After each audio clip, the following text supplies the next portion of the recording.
తాజాగా అరటిపండ్లపై సాగిన పరిశోధనలో అనేక సంచలనాలు బయటపడ్డాయి. అరటిపండు ప్రాణాన్ని ఎలా కాపాడగలిగే ఫలమో రుజువైంది. రక్తపోటును తగ్గించే పొటాషియం సామర్థ్యం గురించి కొంతకాలంగా తెలుసు. అయితే American journal of physiology and renal physiology అధ్యయనం సోడియం పొటాషియంల మధ్య పరస్పర చర్యలను, ఆరోగ్య ప్రయోజనాలను పొందడానికి అవసరమైన నిష్పత్తిని పరిశీలించింది. పరిశోధకులు ఆశ్చర్యకరమైన విషయాలు కనుగొన్నారు. సోడియం తగ్గించడం కంటే ఆహారంలో పొటాషియం పెంచడం రక్తపోటుపై ఎక్కువ రక్షణాత్మక ప్రభావాన్ని చూపుతుందని పరిశోధన వెల్లడించింది.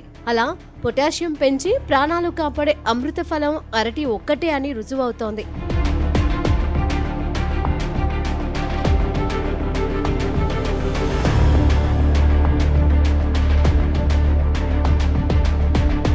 వివరాల్లోకి వెళ్తే, సాధారణంగా అధిక రక్తపోటు ఉన్నప్పుడు ఉప్పు తక్కువ తినమని సలహా ఇస్తారు అని అధ్యయన రచయితలలో ఒకరైన వాటర్లో యూనివర్సిటీకి చెందిన అనితా లేటన్ తెలిపారు. అరటి పండ్లు లేదా బ్రోకోలీ లాంటి పొటాషియం అధికంగా ఉన్న ఆహారాలను మీ ఆహారంలో చేర్చుకోవడం సోడియంను తగ్గించడం కంటే రక్తపోటుపై మంచి సానుకూల ప్రభావాన్ని చూపుతుందని మా పరిశోధన సూచిస్తుంది. ప్రపంచవ్యాప్తంగా దాదాపు 1/3 పెద్దలను అధిక రక్తపోటు ప్రభావితం చేస్తుంది. ఇది గుండె జబ్బులు, మూత్రపిండాల వ్యాధులు, మతిమరుపు లాంటి అనేక పరిస్థితులకు ప్రమాదకారకం. పురుషులలో అధిక రక్తపోటు వచ్చే అవకాశం ఎక్కువగా ఉంది. ఈ అధ్యయనం ప్రకారం రక్తపోటుపై పొటాషియం రక్షణాత్మక ప్రభావం పురుషులలో మరింత స్పష్టంగా ఉంది.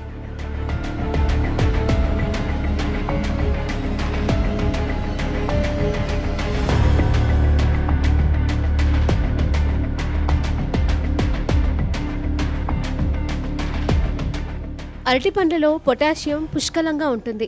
ఒక అరటిపండులో 400 మిల్లీగ్రాముల పొటాషియం ఉంటుంది. అరటిపండు తినడం ఇతర ఆరోగ్య ప్రయోజనాలకు కూడా అందిస్తుంది. ఇందులో పీచు పదార్థం అధికం. ఇది ప్రేగు కదలికలను మెరుగుపరుస్తుంది, బరువును నియంత్రించడంలో సహాయపడుతుంది. రక్తనాళాలు, గుండెకు నష్టం జరగకుండా రక్షించే విటమిన్ B6 కూడా అధిక స్థాయిలో ఉంటుంది. అరటిపండ్లు రుచికరమైనవి. పచ్చిగా, స్మూతీలలో లేదా అరటిపండు రొట్టెగా కూడా తినొచ్చు. రోజుకు 3కు మించి తినకుండా చూసుకోవడం ముఖ్యం. ఆరోగ్యకరమైన మోతాదులో పొటాషియం ప్రయోజనకరంగా ఉన్నప్పటికీ అధిక పొటాషియం హైపర్ కలేమియా అనే పరిస్థితికి దారితీస్తుంది. ఇది మూత్రపిండాల వ్యవస్థ సరిగ్గా లేని వారికి ప్రమాదకరం. అరటిపండ్లు తినే విషయంలో స్థిరత్వం ముఖ్యం. అప్పుడప్పుడు ఎక్కువగా తినడం కంటే క్రమం తప్పకుండా మితంగా తీసుకోవడం మంచిది.